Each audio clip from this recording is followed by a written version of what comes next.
মিটফোর্ডের ঘটনাকে কেন্দ্র করে কিছু রাজনৈতিক দল পরিকল্পিতভাবে বিএনপির নামে অপপ্রচার চালাচ্ছে বলে অভিযোগ করেছেন বিএনপির সিনিয়র যুগ্ম মহাসচিব অ্যাডভোকেট রুহুল কবির রিজভী।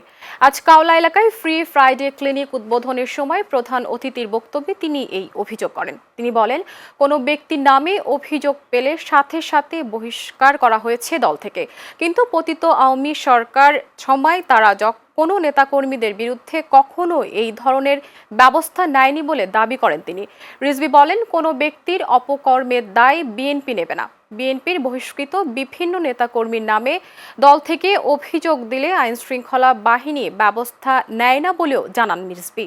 মিটফোর্ডের ঘটনায় জড়িতদের দ্রুত বিচারের মুখোমুখি করার দাবি জানিয়েছে বিএনপির এই শীর্ষ নেতা। 16 বছর শেখ হাসিনার দুঃশাসন দেখেছে, কি করে সন্তানকে তুলে নিয়ে গিয়ে ক্রস ফায়ার দিয়েছে, কি করে স্ত্রীর পাশে ঘুমিয়ে থাকা তার স্বামীকে ধরে নিয়ে গিয়ে অদৃশ্য করে দিয়েছে। এই ভয়ঙ্কর দুঃশাসন অতিক্রম করে আমরা আজকে এই জায়গায় এসেছি। আমরা বিএনপির নামে, দলের নামে বা এই সমাজে কোনো দুষ্কৃতিকারী, কোনো ঘাতক, কোনো ধরনের অপরাধকারী, সমাজ বিরোধী কেউ যেন দলে আশ্রয় না পায়। যদি দেখেন তার এই ঘটনা, সাথে সাথে আপনারা ব্যবস্থা গ্রহণ করবেন।